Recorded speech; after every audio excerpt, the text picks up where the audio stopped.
In 5, 4, 3, 2, 1. You're live. Good evening, everyone, and welcome to the September meeting of the Mansfield Shire Council. I'd like to welcome my fellow councillors and council officers and everyone out there, public who is listening in tonight. I'd now call on each councillor and ask them to confirm verbally that they can see all councillors and hear the proceedings. Councillor Holcomb. Thanks, Mr. Mayor. I can hear the proceedings and see all councillors and council officers. Councillor Rabi. I can see all councillors, council officers and hear the proceedings, Mr. Mayor. Thanks, Councillor Rabi. Councillor Sladden. I can see all councillors and council officers and can hear the proceedings. Thanks. And Councillor Webb. I can hear the proceedings and see all councillors and council officers. I'll now ask each councillor to raise their hands that they could see and hear each other respectively.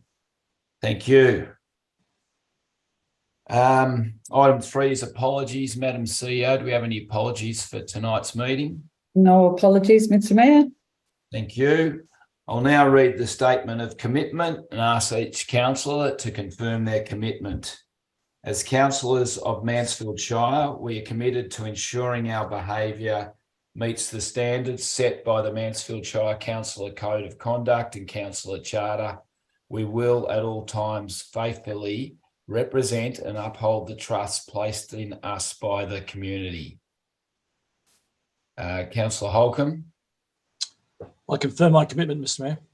Councillor Rabi. I confirm my commitment, Mr. Mayor. Councillor Sladden. I confirm my commitment. And Councillor Webb. I confirm my commitment. Item number 5 is the acknowledgement of country. I'd like now call on Deputy Mayor Councillor Rabi to read the acknowledgement. Thanks, Mr. Mayor. The council affirms its recognition of the Trungurong people being traditional owners of this area and pays respect to the elders past and present. Thanks, Councillor Rabi. Conflicts of interest. Councillors, do we have any conflicts of interest in relation to tonight's agenda? No conflicts of interest. Item number 7 is the confirmation of minutes. Councillors, can I have a recommendation, please? Councillor Holcomb.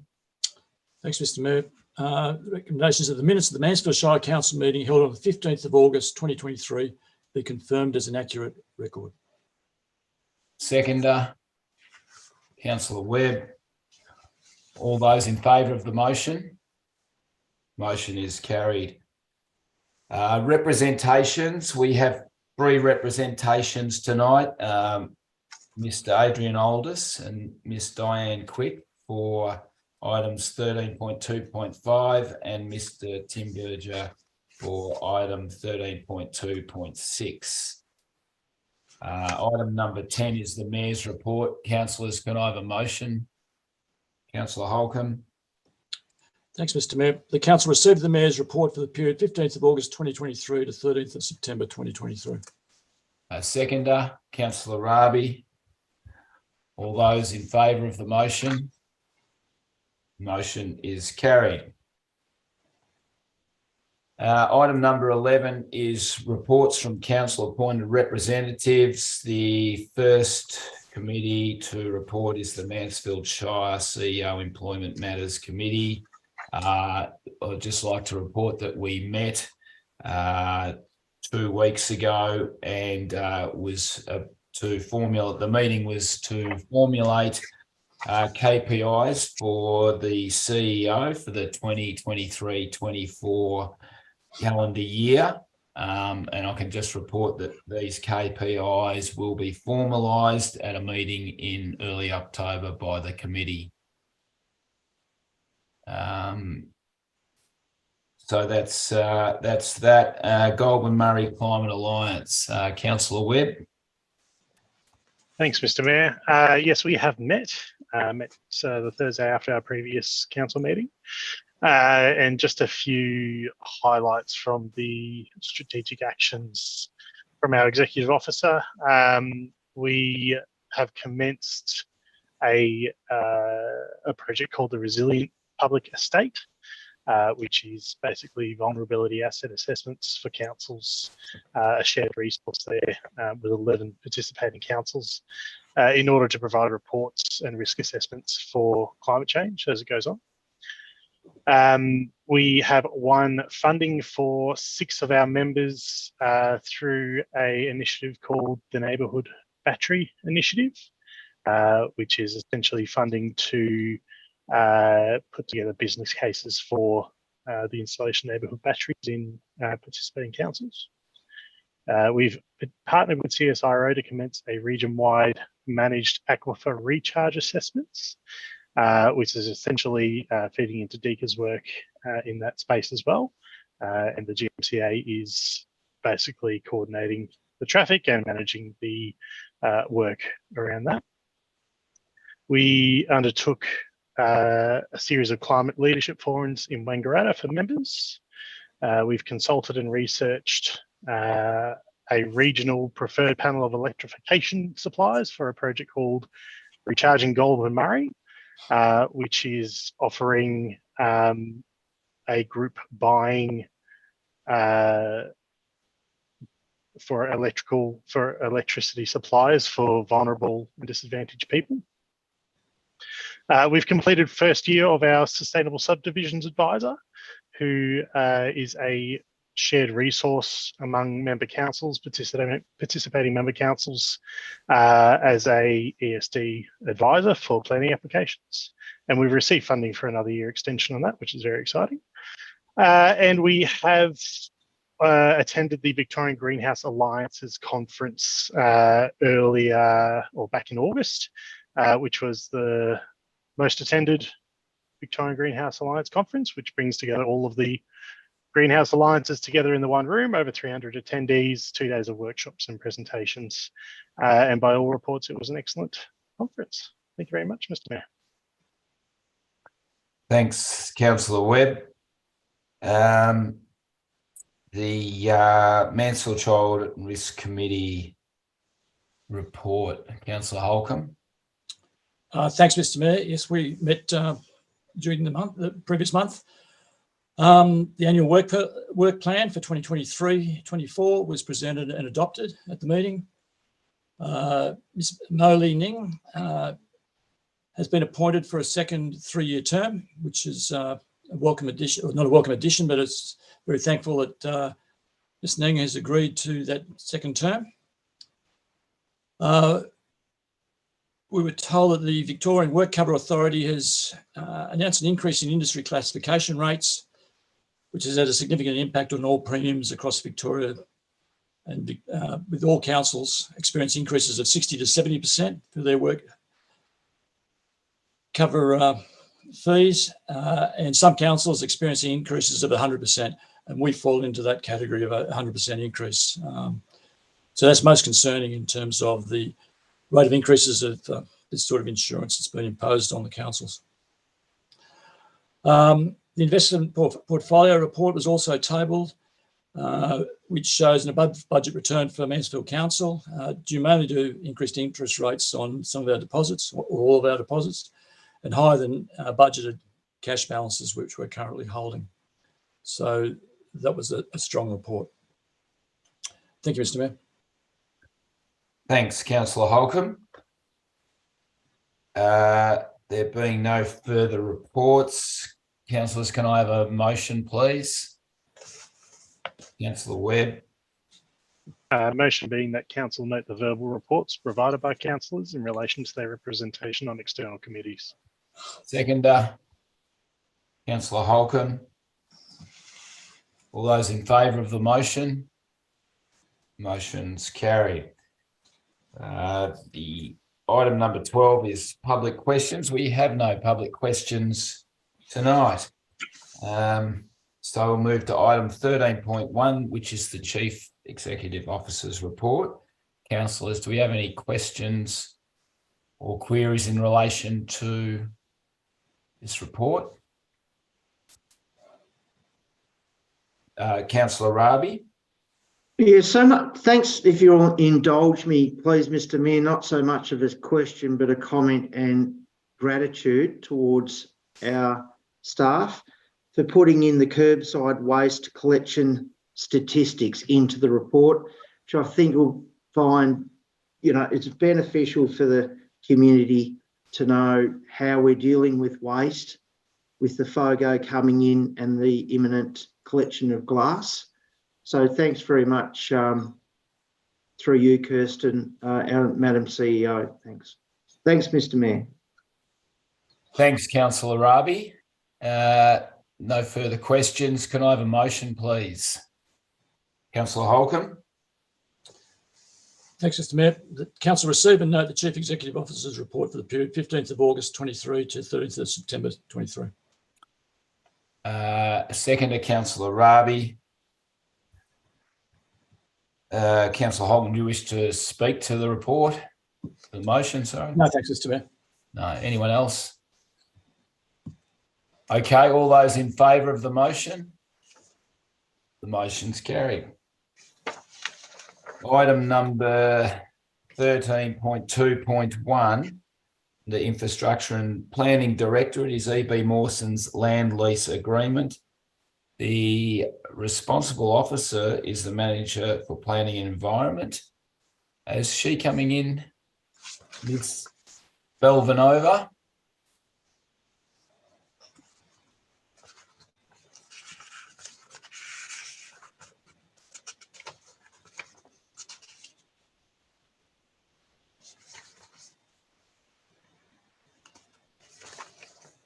Hi, Ms.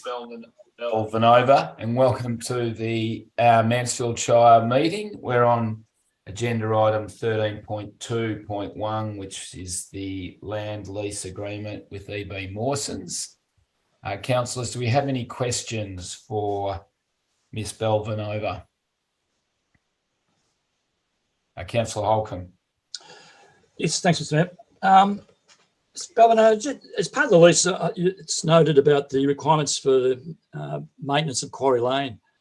And it says with associated tasks such as mulching, slashing, debris growth, etc., along the roadside. Is that part of the existing lease, or is that an addition to the existing lease? Through you, Mr. Mayor, good evening. It is addition to the new lease. Thank you. So in the past, who was doing that? Field Services and Mansfield Shire Council has been responsible for it in the past. Okay, thanks, Ms. Belvanova. That's a good result. Thank you. Thanks.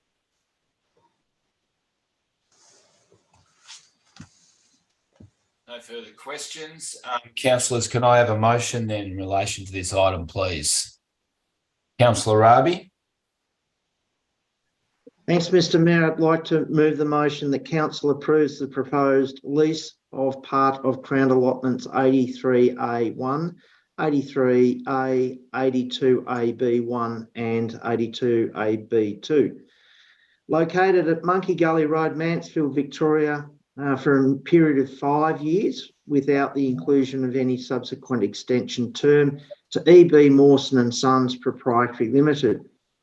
2, sets the annual lease payment of $8,560 per annum ex of GST, payable on a quarterly basis with an annual CPI increase. 3, provides public notification of the intention to lease the above mentioned land. And 4, authorises the Chief Executive Officer to execute the lease agreement on completion of the public notification process. Thanks, Mr. Mayor. Thanks, Councillor Rabi. Could I have a seconder for that motion? Councillor Holcomb.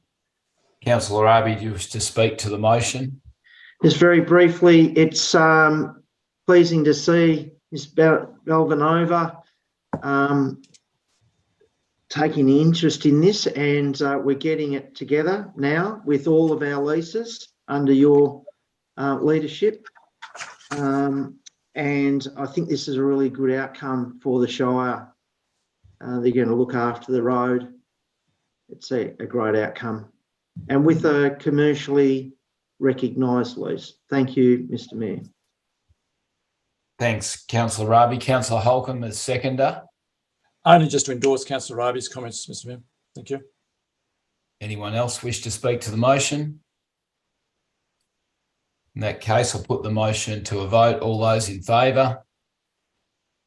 Motion's carried. Item 13.2.2 is the Mansfield Croquet Club and Delatite Cricket Club lease. The responsible officer is Ms Belvanova again. Councillors, do we have any questions in relation to these leases? No? Councillor Holcomb? Sorry, just one, Mr Mayor. Thank you. Ms Belvanova, what's the current leases we're paying for, that are being paid by these two groups to the Shire? So previously they haven't paid any fees. Thank you.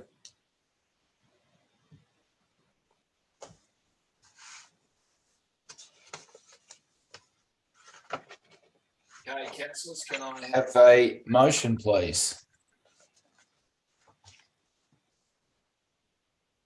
Councillor Raby.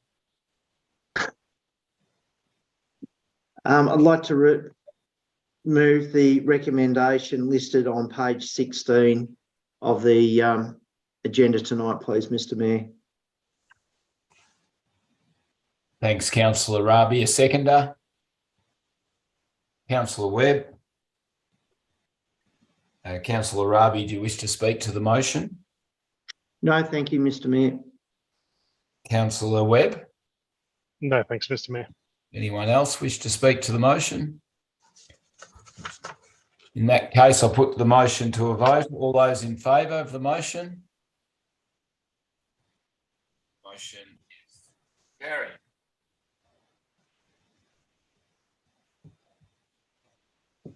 The item 13.2.3 is the Community Asset Committee Agreement with the Mansfield Tennis Association. Responsible officer is the Manager for Plan the Environment, Ms Belvanova. Councillors, any queries or questions in relation to this agenda item? Councillor Holcomb. Thanks, Mr Mayor. Ms Belvanova, the current contribution, what are the current operating costs that the Shire contributes to the running of this site at the moment? Thank you. Through you, Mr Mayor. The current contribution of Mansfield Shire Council to run the facility is $6,551 per year. Thank you.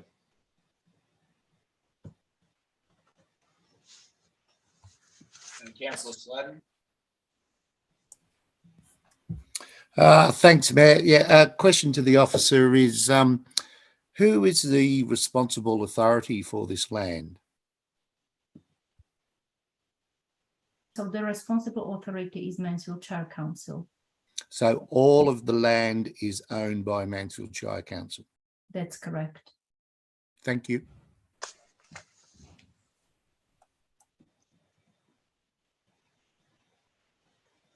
There's no further questions. Can I have a motion, please?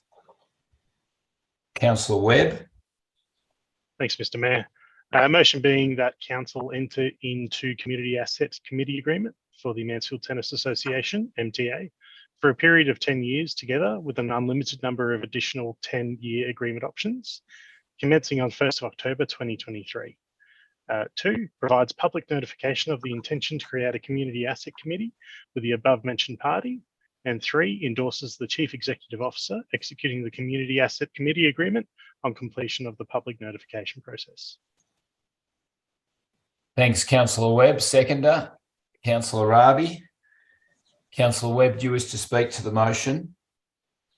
Just to say that the Tennis Club is a really well organised association, and I think they'll be happy with this outcome. Thanks, Councillor Webb. Councillor Raby is seconder. Yeah, I endorse Councillor Webb's comments just now, Mr. Mayor. And I'd also like to say the reason I didn't have any questions, it was a fantastic report, Ms. Belvanova, and this is a really good outcome for both Shire and a well-run tennis club, Mr. Mayor. They've been looking after their building, been building the building, looking after everything for a long, long time. And this is a great community led and you know, with the help of us and working with them, this is a great outcome. So I'm so happy, delighted to second the motion. Thanks, Mr. Mayor. Thanks, Councillor Raby. Anyone else wish to speak to the motion? In that case, I'll put the motion to a vote. All those in favour? Motion is carried. Item 13.2.4 is the fees and charges waiver requests. Responsible officer is the Manager for Plan the Environment, Ms. Belvanova. Councillors, do we have any questions in relation to this agenda item? Councillor Raby. Thanks, Mr. Mayor, through you to Ms. Belvanova. I was reading the Mansfield Mount Buller Cycling Club part of this report, and I'm not quite sure. They mentioned that there's a fee of $161. Is that for each race, or is this for the whole year racing? Thank you. Through you, Mr. Mayor. My understanding was that they have several events during the year, and $161 is a fee per event. Okay. Also, is the Shire Council responsible for the road management during these events? And do you know how that's managed? Unfortunately, I would maybe address this question to our General Manager of Infrastructure and Planning, Melissa Crane, if I can. Thank you, Ms. Belvanova. Through you, Mr. Mayor, from our understanding, Council's field services staff aren't involved in road closures or road management as part of these events. However, we do know that these events can have impacts on our local road network, which was why we would like to, with the recommendation is to negotiate a fee to recognise that as much as we don't manage the roads through the event, they are on council roads and do have an impact. So the fee per event is something we're happy to work with the club on to try and keep those important things happening with minimal impact on our communities at the same time. Thanks, Mr. Mayor. Any further questions, councillors? In that case, I'll put I'll ask for a motion for that, please. Councillor Holcomb. Thanks, Mr. Mayor. And the motion is that council approves the proposed criteria for waiver of local permit fees. It secondly notes that the criteria will be implemented immediately upon approval by council. Thirdly, it approves a waiver for the hire of rooms at the Mansfield Family and Children's Centre for up to 50 hours for the 2023-24 financial year to Upper Murray Family Care Incorporated. And fourth, authorise the CEO to negotiate an annual fee with the Mansfield Mount Buller Cycling Club for their events to be processed as one permit for the year. Thanks, Councillor Holcomb. A seconder, please. Councillor Webb. Councillor Holcomb, do you wish to speak to the motion? Only as much to say also, Ms. Belvanova, well done on pulling this all together. It's gradually tying up a lot of these loose ends, so and well documented. So thank you. Thanks, Councillor Holcomb. Councillor Webb. No comments. Thanks, Mr. Mayor. In that case, I'll put the motion to a vote. All those in favour? Motion is carried. Okay, thanks, Miss Belvanova, for your attendance and for those 4 or 5 agenda items. The next agenda item is 13.2.5, which is planning application for 600 Aldous Road, Mansfield. The responsible officer is Senior Statutory Planner, Miss Claire Wilkinson. Miss Wilkinson, welcome. She's not quite here yet.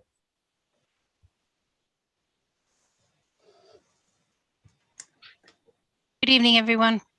Just bear with me.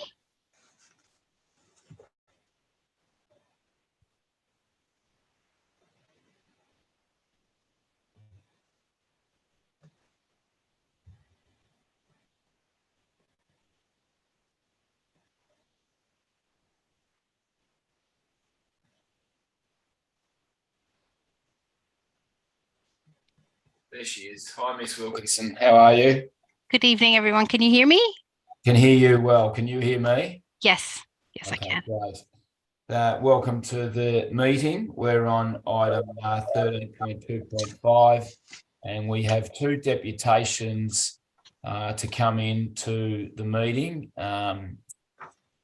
So we'll get them in now. Is Mr. Adrian Aldous available? We're in the waiting room.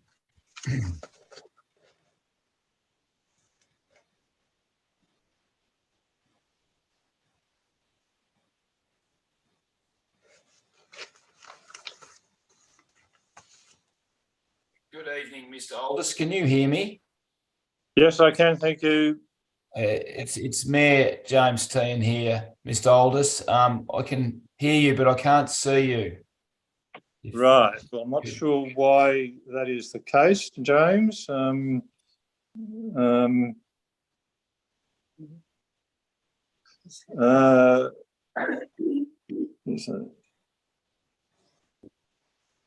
just getting my okay. Can you see me now? Yep. We've got you now. Okay. So, welcome to the September meeting, Mansfield Shire Council, and we've just moved into item 13.2.5, which is the application from the 600 Aldous Road, Mansfield. So yourself is doing a deputation. We've got all the councillors and council officers involved here. So the way this will work is we'll give you 3 minutes to present what or say what you'd like to say, and then ask any questions afterwards that the councillors may have for you. If that's all right by you. That's fine. Thank you, James. All right. Well, if you kick off now, that'd be great. Thank you. Good evening, councillors and staff, and thank you for the opportunity to address council. There's a large amount of information which has been provided, including our own document, which I have sent to you. What do we want?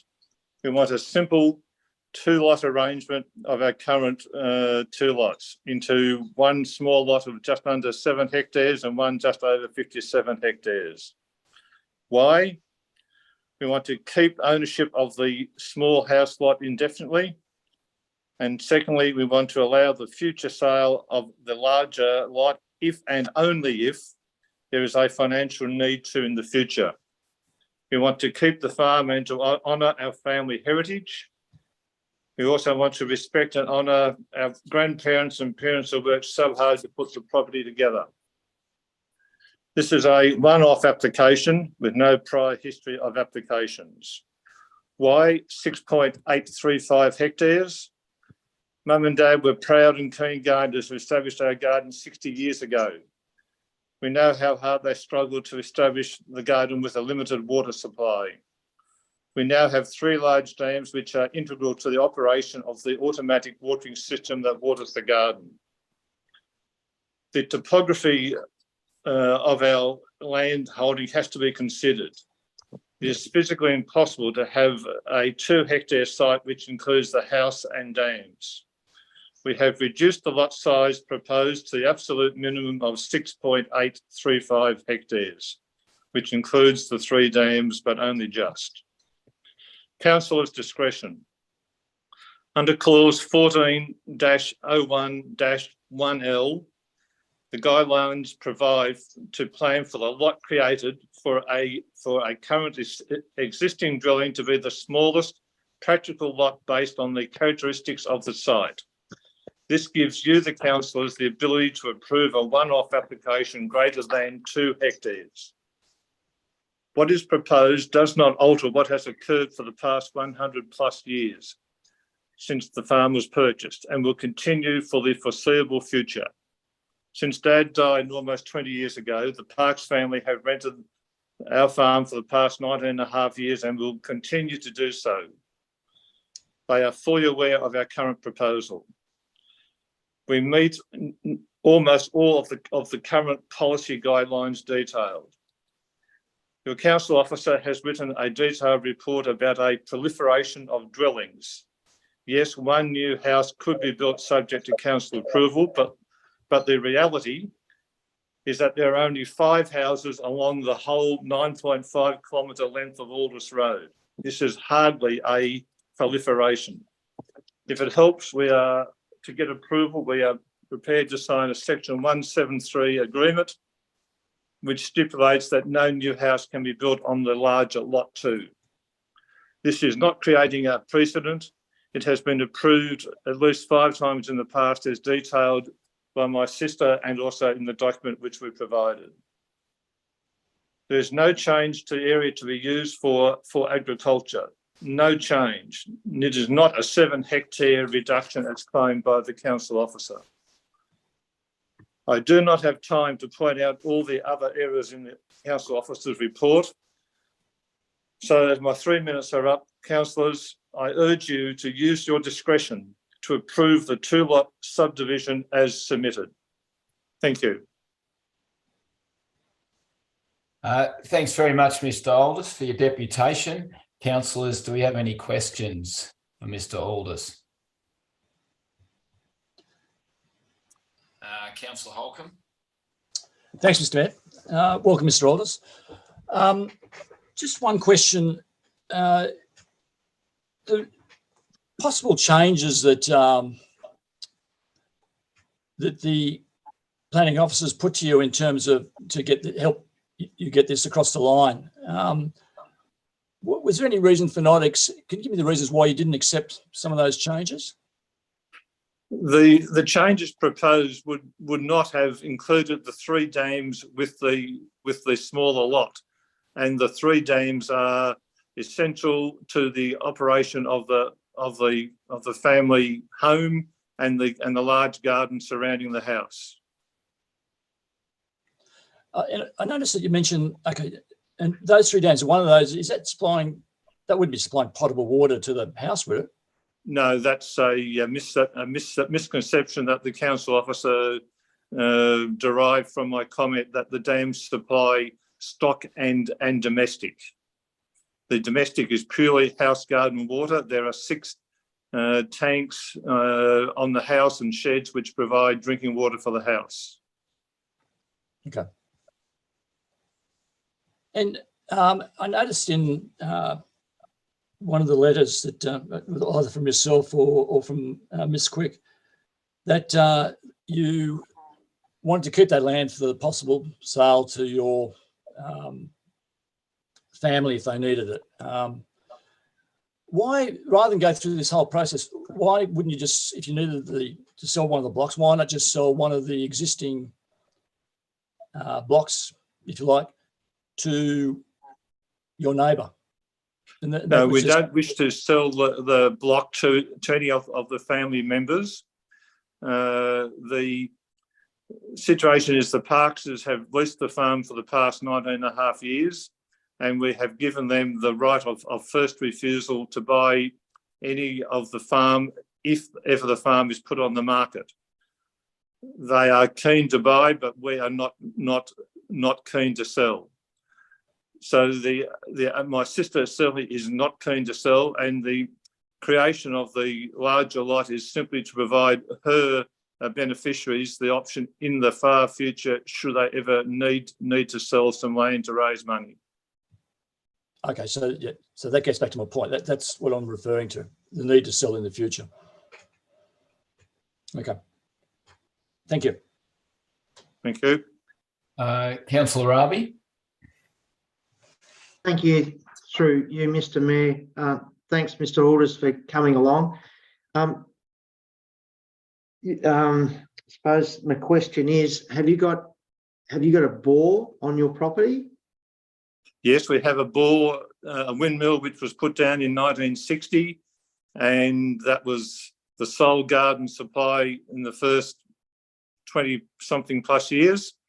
That bore runs dry come most autumns, and being a bore is not a pressure pump on it, so it's only a head pressure, so it cannot water the garden on its own.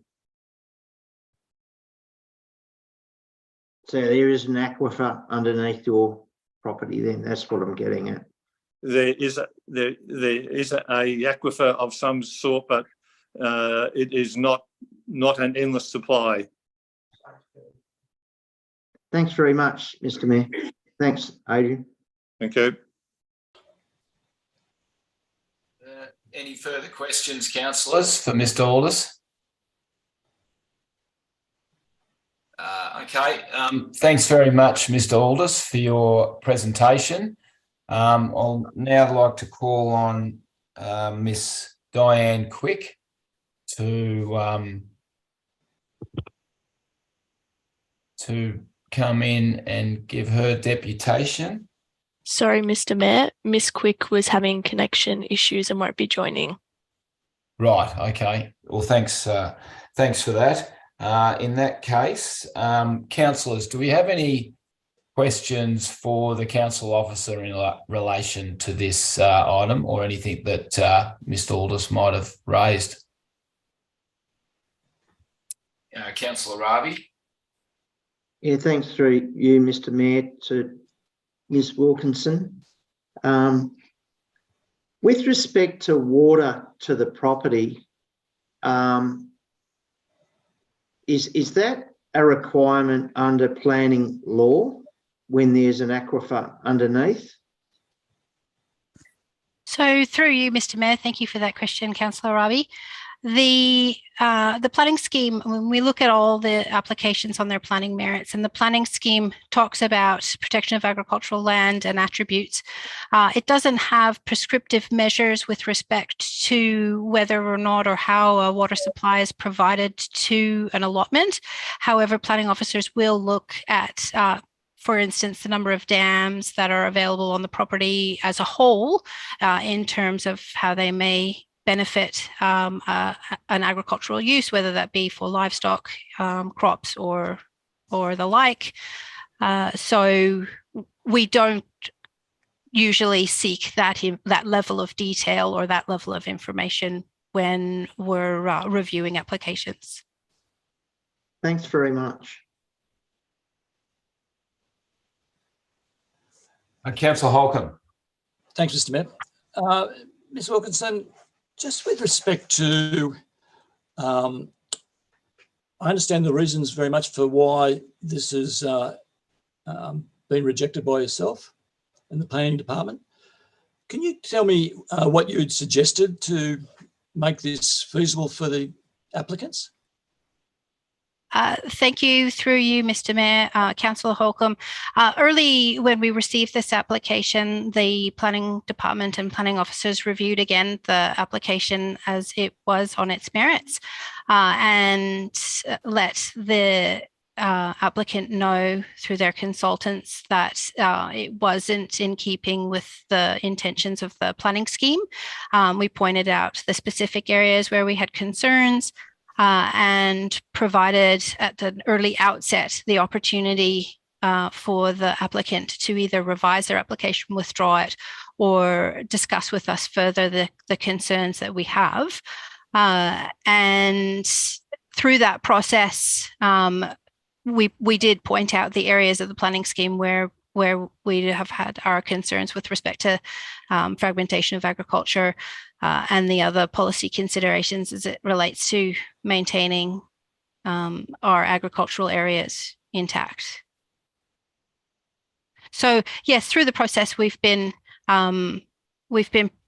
very forward in terms of, I feel we've been very forward, and we included that sort of timeline and progression of the application in the packages that we've put forward to you today and in the package before council now, in terms of the advice that and the back and forwards, and some of that obviously you've been privy to through the correspondence provided by the owners of the property. Yeah. I might just add more broadly in terms of planning considerations for lots or subdivisions that create small lots in the farming zone. While there is a provision that talks about a 2 hectare minimum or 2 hectare aim, it's not necessarily where we will try to get to comply with all elements of the policy. The reality of the situation with any of these sorts of applications is creating small lots in the farming zone is a fairly dangerous thing to do, particularly as it creates that residential use in a farming environment, which is one thing that we are trying to avoid and is strongly discouraged by the planning scheme more broadly. Yes, thank you. Does that answer your question? Yeah, yes, I think it does. Yes, it does. Yeah, thanks, Mr. Wilkins. It does. Thank you. Miss Wilkinson, I've just got a question. The applicant highlighted the fact that they would be prepared to sign a 173 agreement to prohibit the sale, or to guarantee they wouldn't sell the land anymore. Can you just explain how that could possibly play out? Yes, certainly through you, Mr. Mayor. The use of a 173 agreement in subdivisions like this, where you see a dwelling excision, has been something that councils put in place as a safeguard for future, to try and restrict future subdivisions, or to try and restrict a future dwelling on the balance lot, so the bigger lot.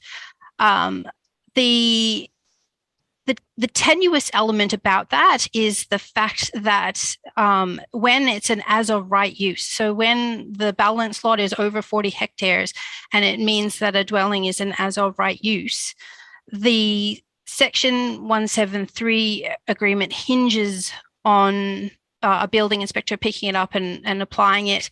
It has been proven in different VCAT cases that can be difficult to ensure, and sometimes it doesn't hold up to the intent for why it was put there in the first place.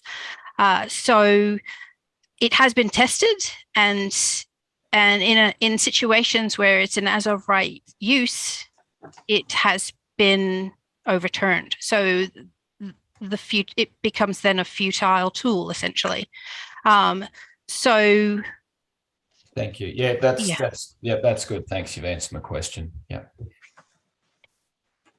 Any further questions, councillors?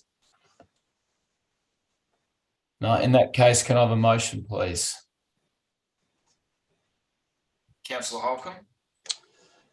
Thanks, Mr. Mayor. Mr. Mayor, I'd like to move the motion or the recommendation that's on page 32.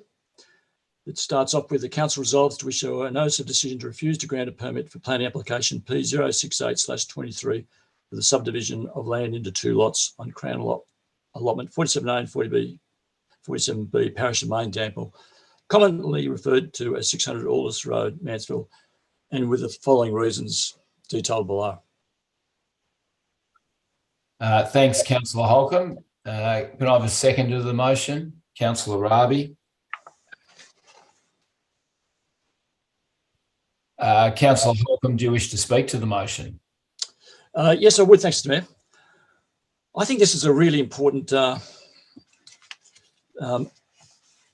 motion that's gone before us, and I say that because it was one of the key pillars, certainly for myself, of when we first started in council, was that we wanted to protect agriculture and we wanted to protect farmland.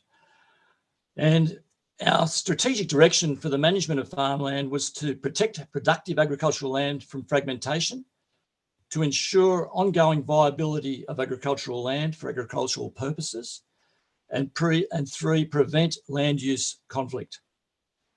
In my view, this motion or this proposal is contrary to the strategic direction that we set up when we first came into this council. And to me, it's disappointing on a number of fronts, one of which is because this is really prime, highly productive, and perhaps the most productive farming land in the Shire in this area.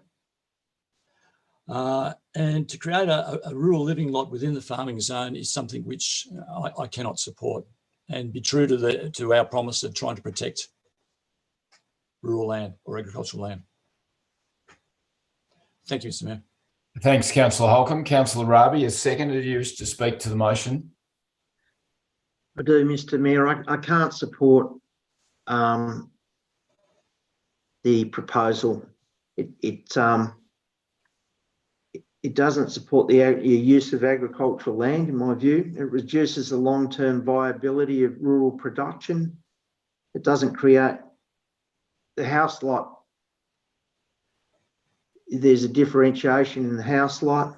It's inconsistent with the municipal planning strategy, and it's inconsistent with the purpose and decision guidelines of the farming zone. So it's also everything that when I stood for council, being a resident and a ratepayer here, was that I saw over the last 40 years the big change. And so I think the reason why a lot of people come to this area is for what the reason I'm not supporting the proposal, and the reason that I'm voting for or seconding the motion that Councillor Holcomb's put forward. Thanks, Mr. Mayor. Thanks, Councillor Raby. Any other councillors wish to speak to the motion? No. In that case, I'll put the motion to a vote. All those in favour of the motion? The motion is carried. Thank you, Ms. Wilkinson, I believe, or are you staying on for this? No, you're not. Okay. Thank you very much for your attendance, and thank you, Mr. Aldous, for your deputation as well.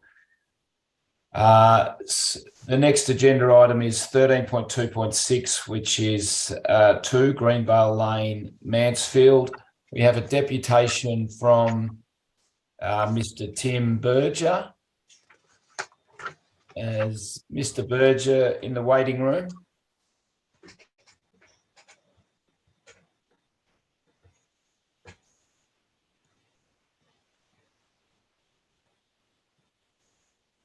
Good evening, Mr. Berger. It's Mayor Tian here. Welcome to the September Mansfield Shire Council meeting. Good evening. Thank you for having me, Mayor Tian, councillors.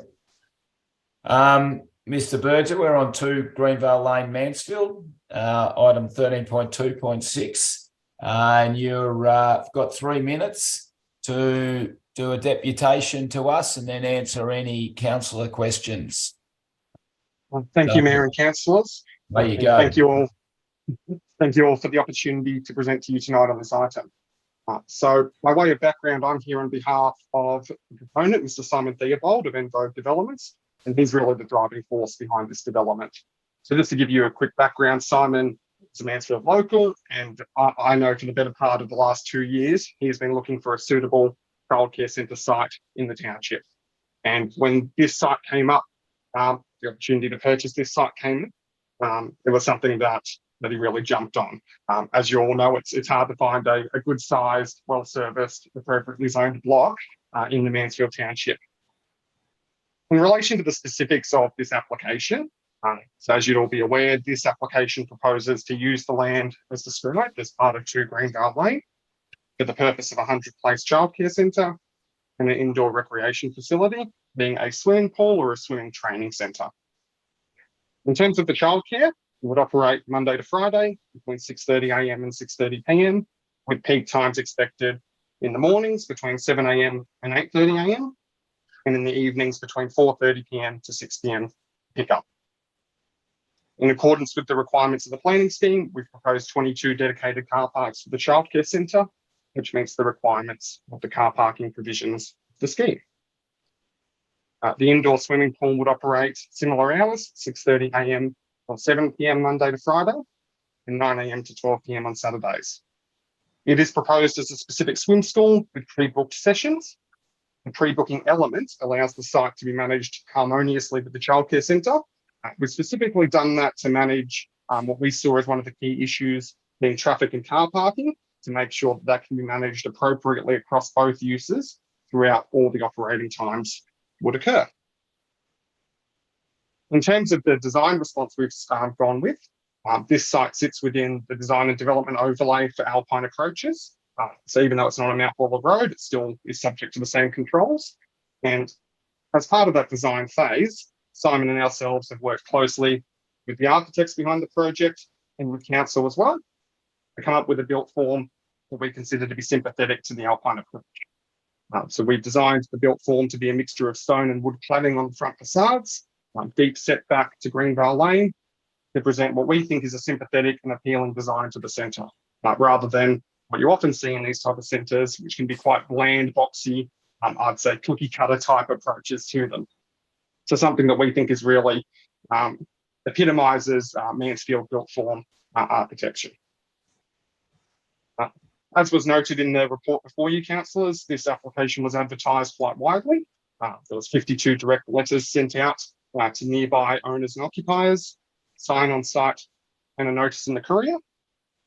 And with this wide notice, and particularly the scale of development before you, we're really pleased that there's no objections to the application at all. We believe that speaks volumes, particularly to the need of these facilities within Mansfield, and the thoughtful design and careful consideration that Simon has brought to this project. I'd like to say that in terms of the process, we've worked really closely with the council planning department through the application to try and achieve a positive outcome for the site and the community at large. And we really want to extend our thanks to the council planners and the council as a whole for the work they've undertaken on this application to date. We particularly note the fulsome assessment undertaken, which is before you tonight, and we endorse that assessment, and we have no qualms with any of the conditions or the recommendations before you. Finally, councillors, I know in speaking to Simon, he's already looking to the next steps required to get this project underway, and in particular with the childcare centre, he's hoping to start construction within the next 3 to 6 months. We appreciate that these are facilities that are much needed within the township, and on that basis, we're pleased to put this application before you for decision tonight. Thank you, Mayor and councillors, and I'll answer any questions you have as best I can. Thanks, Mr. Berger. Councillors, do we have any questions? Councillor Webb. Thanks very much, Mr. Mayor, and thanks, Mr. Berger, for your presentation. This is a question which maybe Mr. Berger can answer, or Ms. Crane. But given this is part of the heavy vehicle bypass route, how will the traffic be managed in and out of the site during those busy periods? Thank you, Councillor Webb, and through you, Mr. Mayor. So we've had a traffic impact assessment report done in support of this application. So that's made recommendations in terms of managing traffic flow to and from the site. We've proposed a one-way in, one-way out situation from Greenvale Lane. So traffic will enter on the northern part of the site and will exit through the southern part of the site. So we've really tried to minimise that traffic conflict by minimising the ingress and egress points through the site. We do note as well that the recommendation before you includes some further work that our council's engineers want to see seen, just to make sure that issue is completely put to bed and that there's absolutely no impact that will happen to the bypass route.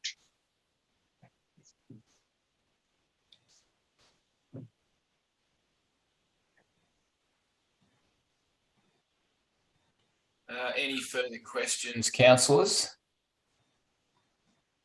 Councillor Holcomb.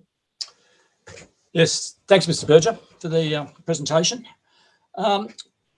Just with the cost of the development, can you give me a split on the development costs for the childcare versus the swimming pool? Thank you, Councillor Holcomb, and through you, Mr. Mayor. I understand it's an approximate split of $2.5 million to the childcare centre and $1 million to the indoor swim centre. Obviously, with these type of projects, they are quite large and can be quite hard to cost out. So those are approximate figures, but that's what I understand is being budgeted for on each aspect of the project. Right. I thought it must have been that because I was under the understanding it's 3.5 million, and that to me seemed fairly cost effective, for want of a term, particularly when we hear how much it costs to build a pool these days. So yeah, that's quite interesting. Just in respect to how's the pool going to work in terms of the general public? So at this stage, Councillor Holcomb. You're right. No, you go. So at this stage, the pool is proposed purely as a swim centre, so it is a pre-booked facility only. So the idea would be, for example, if you have a primary school to do swim lessons, or you had a set, Dimbley, for example, have residents who wanted to come and use the facility for a swim class, that would be pre-booked and managed in designated time slots. Certainly, if the pool was, let's say, more successful than envisaged, or demand was greater, that would necessitate an amendment to the permit and then further look at some of those particular car parking and traffic issues. But we proposed it this way essentially to try and make sure that there's no opportunity for any shortage of car parking or any of those type of issues to occur. So just taking that a step further, and I ask this because we hear a lot about the need for a swimming pool, and particularly during the winter months of a heated pool, where it's, apparently many people go up to Benalla for that.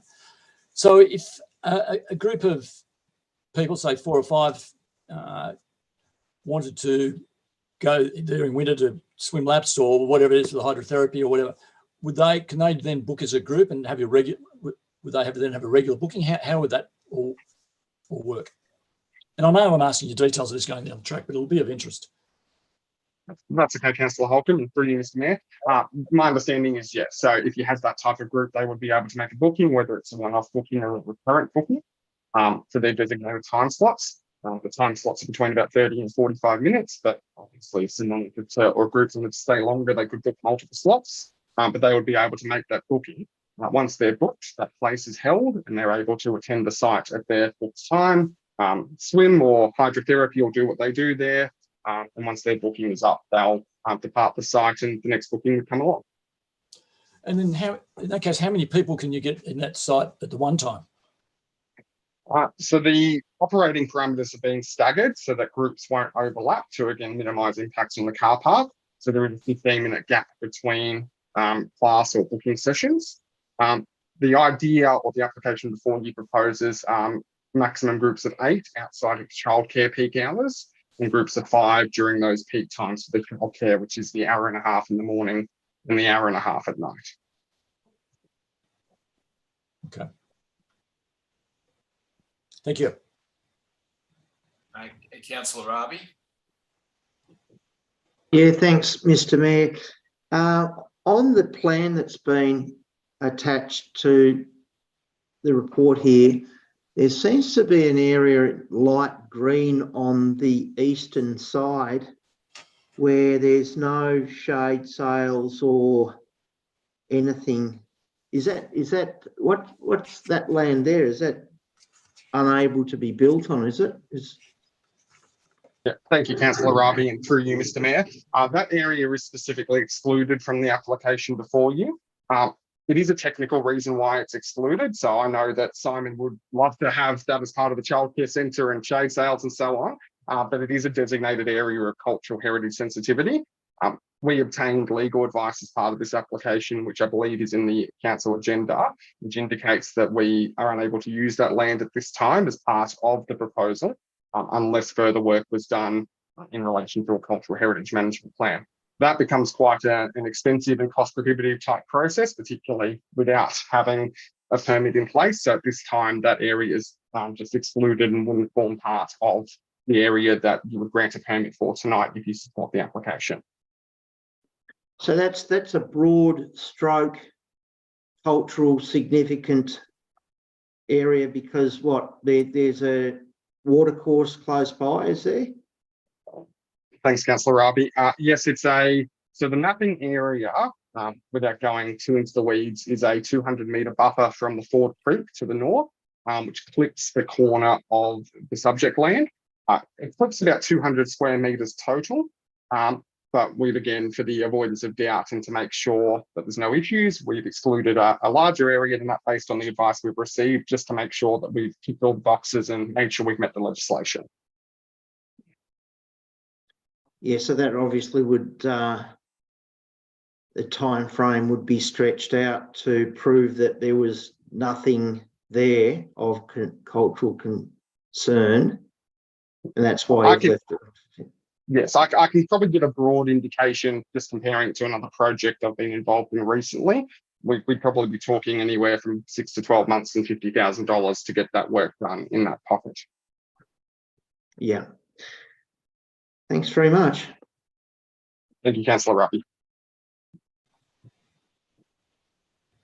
Mr. Burge, I've got a question. Just interested in how the this indoor facility will be heated. What sort of energy are you using, or is the applicant using? Thank you, Mayor Tan. That's a really good question.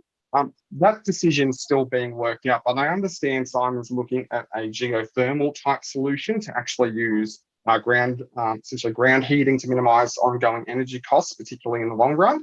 I understand there's quite a large capital investment on top of what has been budgeted for to do that, but obviously running costs in the long term would be minimised if that approach is taken.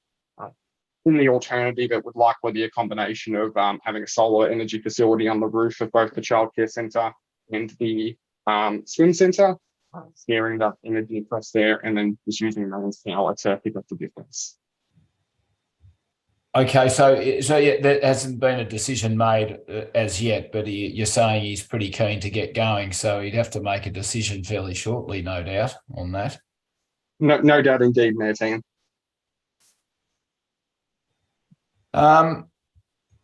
Any further questions for Mr. Berger, councillors?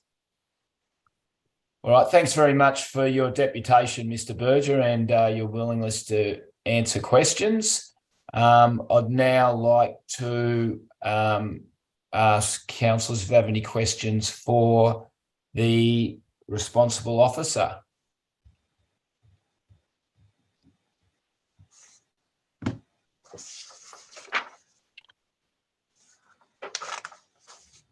Sorry, I hadn't had it. Sorry, Mr. Smith.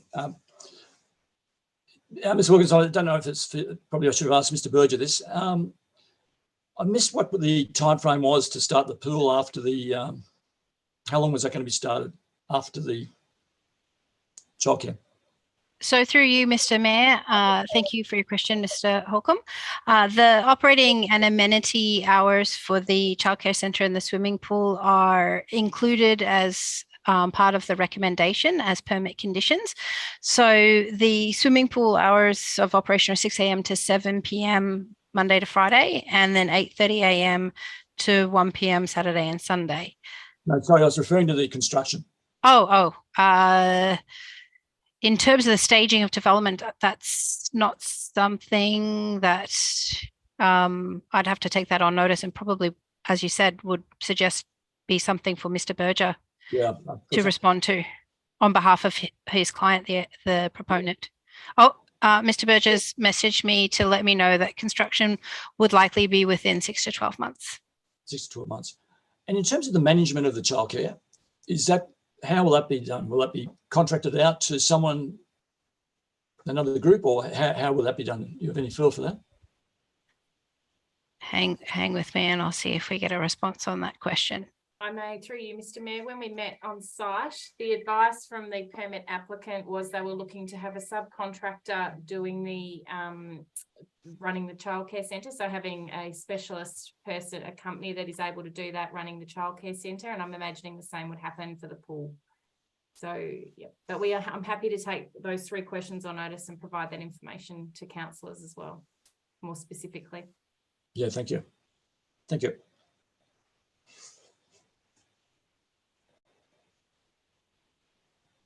All right, well, if there's no further questions, councillors, can I have a motion, please? Councillor Holcomb. Thanks, Mr. Mayor. I'd like to move the motion on page 41. That starts off by saying that council issue a planning permit for planning application P084/23 for a use and development of a land for childcare centre and indoor recreation facility. Okay, that's the motion starting on page 41 and ending on page 46. Correct. Correct, yep. Okay, thank you. Can I have a seconder to that motion? Councillor Rabi. Councillor Holton, would you like to speak to the motion? I mean, as much as say it's terrific to get another childcare centre approved in this town. There's been a crying need, as we all know, so that's terrific to get that going. It's a great location for it, and to have an indoor pool there, I think, is really important and going to be really well received by the public in terms of a heated pool, hydrotherapy pool, and hopefully it'll be able to get plenty of usage from the local community.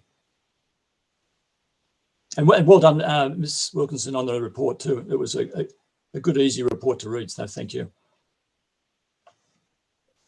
Thanks, Councillor Holcomb. Councillor Rabi is seconder. Do you wish to speak to the motion? I do, Mr. Mayor. I've been in discussions with Yaffin over many months about heating pools or heated pools. They support this. The applicant actually went to Yaffin to speak to them before they sent this in, I believe. And it makes perfect sense to have a childcare centre next to a pool so kids can learn to swim. If kids can learn to swim, have less drownings, and that's just a great thing for society. So I fully endorse this, and I'm really looking forward to this being part of our Mansfield social fabric. And well done, Ms. Wilkinson, and also Tim Berger for coming along tonight. It was very interesting to learn about all sorts of things. Thanks, Mr. Mayor. Thanks, Councillor Rabi. Any other councillors wish to speak to the motion? In that case, I'll put the motion to a vote. All those in favour of the motion? Motion's carried. Thanks, Mr. Berger, for your attendance, and thanks, Miss Wilkinson, for coming in. See you later. Move on to item 13.3.1, which is the auspice arrangements policy. We have the Interim Coordinator of Governance and Risk, Miss Jane Carter, coming in. Through you, Mr. Mayor. Jane's not able to attend this evening, so I'll take any questions. Thanks, Miss Williams. Councillors, do we have any questions in relation to this? No, in that case, can I have a motion, please? Councillor Webb. Motion being that council adopt the updated auspice arrangements policy. Seconder. Councillor Holcomb. Councillor Webb, do you wish to speak to the motion? No, thanks, Mr. Mayor. Anyone else? Thanks, Mr. Mayor. In that case, I'll put the motion to a vote. All those in favour? Motion is carried. The 13.3.2 is the procurement policy. The responsible officer is the GM for Business and Economic Development, Miss Julie Williams. Councillors, do we have any questions for the responsible officer? Councillor Holcomb. Thanks, Mr. Mayor. Just one question, Ms. Williams. I noticed there's a use of a probity auditor as deemed necessary. Can you just explain, well, firstly, is that a new addition to the procurement policy? And I assume that it is, but can you also explain the role of how that will work? And are they just employed on a consulting one-off type basis, or how does it all work from an engagement perspective? Through you, Mr. Mayor. Thank you, Ms. Councillor Holcomb. That's a really good question. So it is a new component of our policy. And a probity officer for us would be someone that we would engage on specific procurement activities. So it would not be an ongoing officer role at council, but it would be use of a specialist in this area, which really supports the probity, the integrity and the transparency of any procurement activity. And we wouldn't tend to use it on most of our procurement activity. It would be on activity where there is high risk, large transactions, a number of parties involved. For example, we've undertaken a use of a probity officer in a digital transformation program that we're working with three other councils, and reviewed all of the decisions that have been made and the documentation, and making sure that the process is in line with policies and good procurement practice. So it's that role which is really about governance and making sure that the governance is appropriate. So, sorry, Mr. Mayor. Is there? I get with the digital transformation project, the use of it there. Can you give me another example of another project that you've seen since you've been here where a probity auditor might have been applicable, or that you would think about getting a probity auditor to look at, just by way of example? So there are no, sorry, through you, Mr. Mayor, there are no other projects that we have undertaken in recent times that I would suggest a probity officer would be required for. Most of the procurement activities that we've undertaken as straight capital works types projects or straightforward procurement activities where our governance structures are really very adequate, and there are no conflict of interests or major interested parties that we need to be managing from a probity perspective.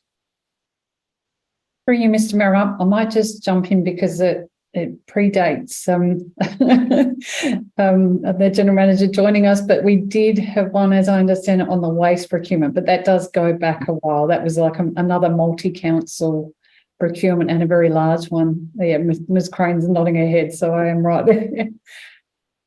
That's the only one that I can recall in recent times.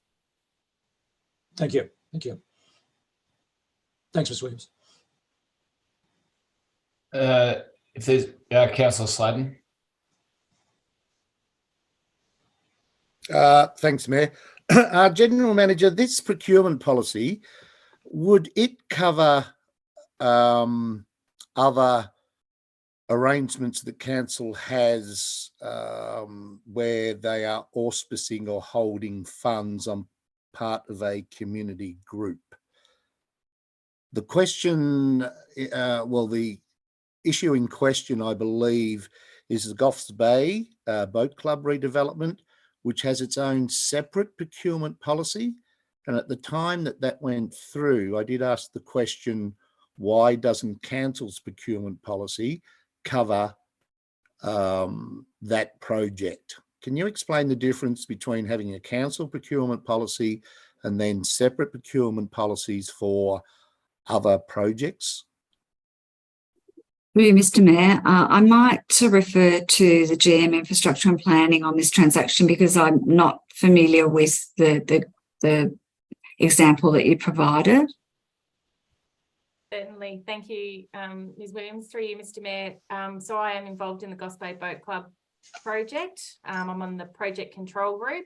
We do auspice the funds, and we were the part of the funding application. We led the funding application in conjunction with the Boat Club, the Progress Association, and Bendigo Bank are a co-funder. The reason it was done that way is the procurement guidelines that we have set out have been for the Goffs Bay Boat Club redevelopment have been set out, and they are probably not quite as intense, I suppose, as would be for the council projects. The reason being there are some economies that can be gained with a community group that council can't avail itself of. So the boat club, for example, are able to get 3 quotes from the local providers at a high level, or actually probably not much higher than this now, and be able, and then they get them reviewed and approved by the project control group in a controlled and recorded minuted environment. So every decision in procurement that is made as part of that development are done through the project control group, which has representatives from both council, the Boat Club, the Progress Association, and Regional Development Victoria, who are the funding body for that. So the reason we have separate ones is to avail ourselves of some economies that we wouldn't otherwise be able to get as a local government entity. Thank you, Ms. Crane. But if I can just do a follow-up. In the event of some investigation or some issue arising, I fully understand the whole project control group scenario with Goss Bay. However, I'm still concerned that council, being the holder of the funds, would council's this procurement policy, would it override that procurement policy that the project control group has set up? Through you, Mr. Mayor, no, it won't. The grant documents and the grant agreements that we have with Regional Development Victoria specify that we can use the procurement guidelines that have been agreed to and adopted by the project control group. Right. So any risk would be mitigated under the PCG procurement policy, whereas any risk is not covered under council's procurement policy. Yeah, yes, Mr. Mayor, that's exactly right. And for us, in terms of the project control group, to be honest with everybody, the biggest risk is that the grant won't cover the full cost of the development, and the risk we always were concerned of that it would come back to council. That is not the case. The project control group, the minutes, and all of the governance documents supporting the project put that risk back to the boat club should they run out of funds out of the grant itself. They will need to fund any gaps that occur after that, and that's been made very clear. Thanks, Ms. Crane. If I can go back to Ms. Williams, just looking at the previous auspice policy that we council just endorsed, forgive me if I'm wrong, but I couldn't see anything regarding any sort of procurement policy requirements under the auspice agreement. Or does that not qualify? Would this project not qualify under that auspice agreement? Or policy? Through you, Mr. Mayor, if we're auspicing the funds, it would come under that auspice policy. And there is no mention of procurement, whose procurement policy you would use in that circumstance. I need to take that on notice, because my understanding would be that we're the holder of the funds and the other party is undertaking the activity, and the risk would be with the other party. But I will follow that up, Councillor Sladen, and come back to you. Okay, thank you, Ms. Williams.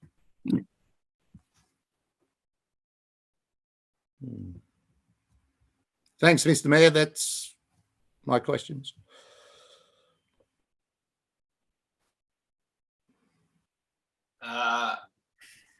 Okay. Councillors, can I have a motion, please, in relation to this item? Councillor Holcomb. Thanks, Mr. Mayor. The council endorses the updated procurement policy. Thanks. A seconder? Councillor Webb. Councillor Holcomb, do you wish to speak to the motion? No, thanks, Mr. Mayor. Councillor Webb. No, thanks. Anyone else? Councillor Sladen. Thanks, Mr. Mayor.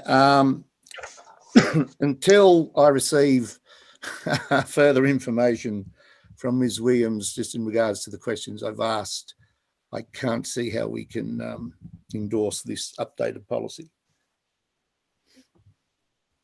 Thanks, That's Councillor. my view. Yeah. Thanks, Councillor Sladen.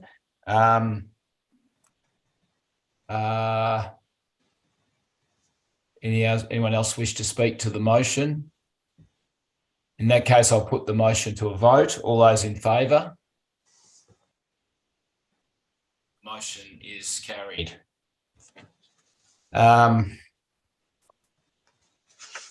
Thanks. No. Item 13.3.3 is the Mansfield Central Registration and Enrolment Scheme, CRES proposal. Do we have Ms Lovick coming in for this? Through you, Mr Mayor. No, Ms Lovick's away, so I can take any questions. Thanks, Ms Bales. Councillors, do we have any questions or queries in relation to this? Councillor Holcomb. Thanks, Mr Mayor. Ms Bales, the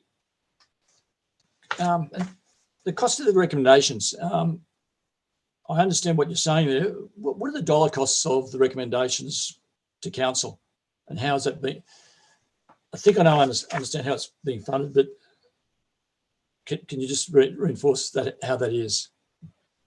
So the bringing in the recommendations is really the setting up of the web page on the council's website. So there'd be some administrative costs there. There would also be the collaboration with the services to ensure that all of the information was provided up to date for that part. The maternal and child health program are already liaising with the services, but it was really formalising those things. So there would be some more administration costs there. So the third recommendation was ensuring that the early years network is really collaborating around the new roles. And so that may need some updating in terms of reference. So as to a dollar amount, we haven't actually done a budget on that, but the second part of the phase 2 funding would be ample to cover all of that administration and setup. And then the ongoing cost of that would be absorbed into the associated programs. So the administration of, we're already administering our website pages. So there would be a slight increase in time in that. And the maternal and child health service are already engaged with the early years. So they would factor that into their business as usual. So that's why there isn't an actual dollar fee for that, but we would use the second part of the funding to do that. Okay, and that sort of leads me to the second part of the question. What if we don't get that request that's been made for funding? What if that doesn't happen? Well, what we would do is it may be that it takes a little longer, but we would just factor that into our business as usual for maternal and child health program and the health and quality program here at council. So what we might be able to do is put the project officer to continue and set this up in the space of 2 or 3 months so that it's all functioning. If we didn't get that second part of the project, we would look and see if we had any remaining funding from the first part of the project, and then we would look at business as usual and set it up probably over a 12-month period. So there's no impact on our budget for this? No, there wouldn't be any extra council funds required. Okay, thank you. Thank you, Ms. Miles. Thank you. Councillor Webb. Thanks, Mr. Mayor. Ms. Bales, is there any additional burden being placed on if we input the recommendations tonight? Is there any additional burden on the providers in terms of administrative or other because of this? Through you, Mr. Mayor. I think really it's probably business as usual, but in a more structured and formalised way. And rather than having ad hoc meetings with maternal and child health, that would be a little bit more structured, and they would have sort of certain times of the year they would do that. The relationship that's been built through the project officer's consultation has really, it's really brought the services closer together. And the early years educators network is really quite a robust network that everybody's collaborating well. So I don't see that it's a greater impost on time. In fact, it may streamline time. Great, thank you.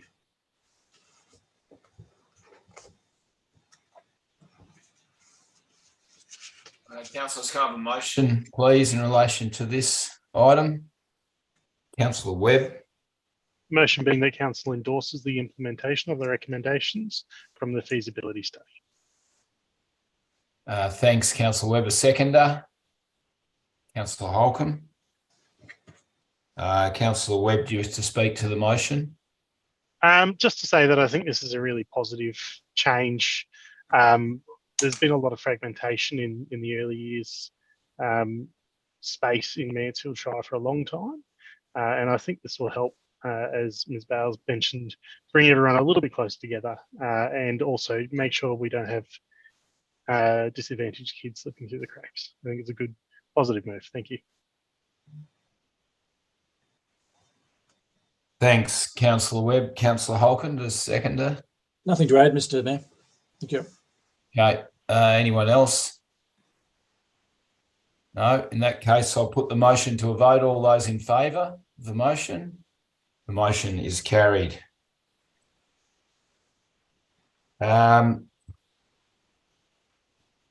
13.3.4, Council Plan Reporting. The responsible officer is the Executive Manager of Community Health and Wellbeing, Ms. Nola Bales. Councillors, do we have any questions for the responsible officer? Councillor Sladen.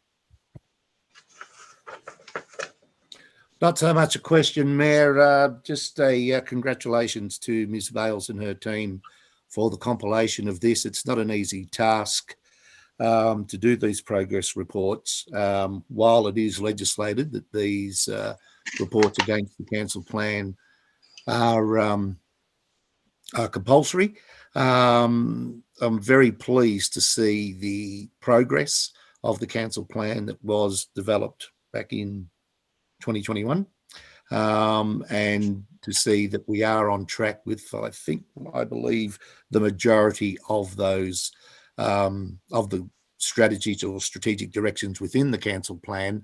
And I particularly like the highlighted success stories or highlighted elements of the council plan that have been delivered. So thank you, Ms. Bales. Thank you very much, Councillor Sladen. Any further questions, councillors? No. Can I have a motion, please? Councillor Holcomb. Thanks, Mr. Mayor. Motion that council receive and endorse the council plan 21-25 end of financial year performance report 22-23. Thanks, Councillor Holcomb. I have a seconder, Councillor Sladen. Councillor Holcomb, do you wish to speak to the motion?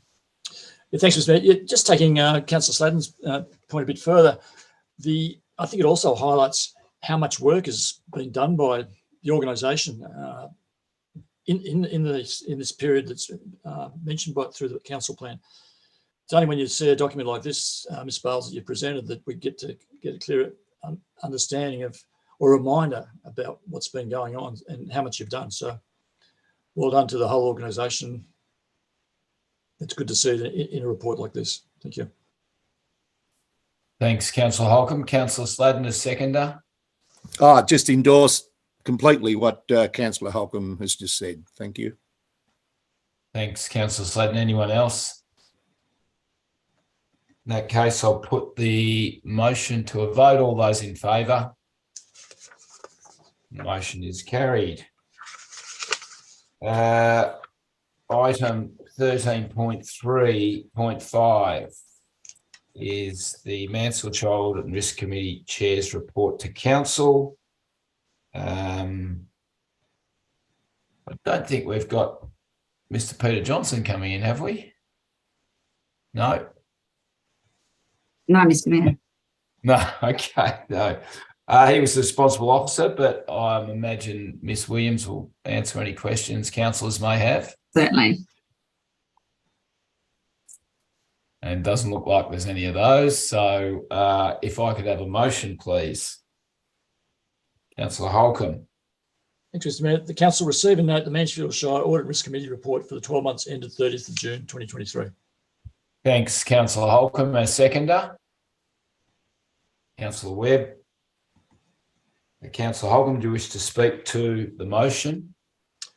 Only as much to say that a lot of work goes into the Audit and Risk Committee. And again, as just many times, we're very fortunate to have 3 independent members who are real contributors and who are good at what they do and who know what they're talking about. So it's always welcome advice from them. And Peter Johnson is doing a great job as the chairman of the committee, being that he took it over from a previously really good chair as well before. Thanks, Councillor Holcomb. Councillor Webb, as seconder. No comment. Thanks, Mr Mayor. No. Anyone else?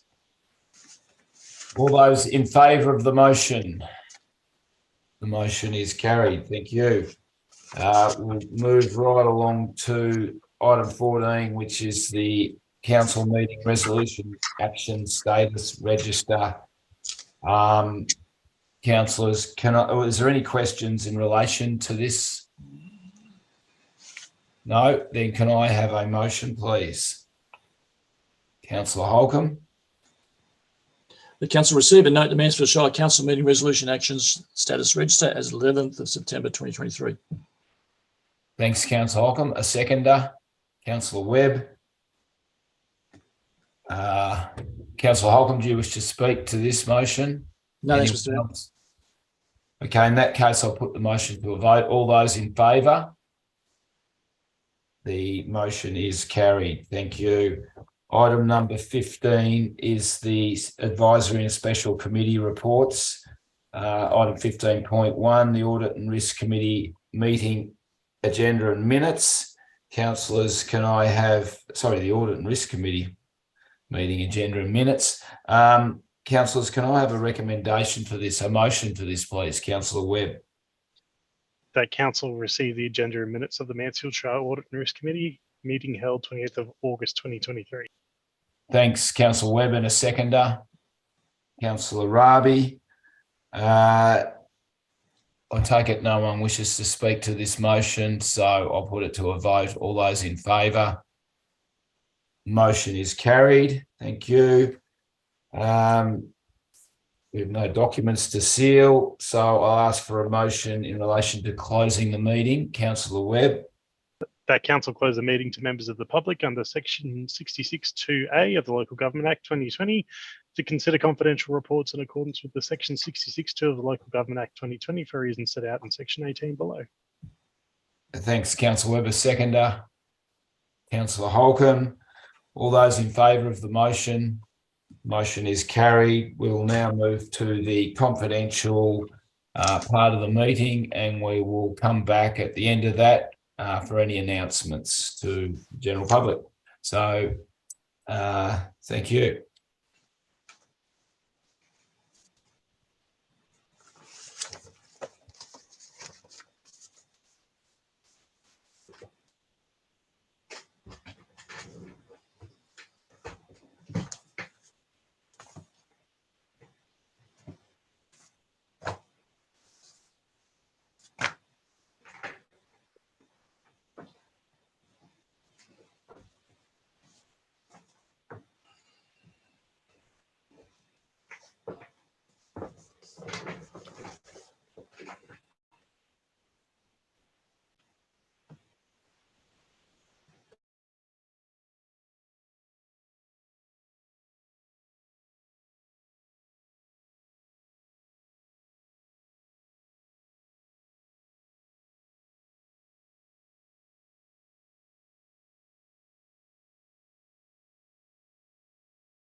I'd like to welcome any general public members back to the meeting.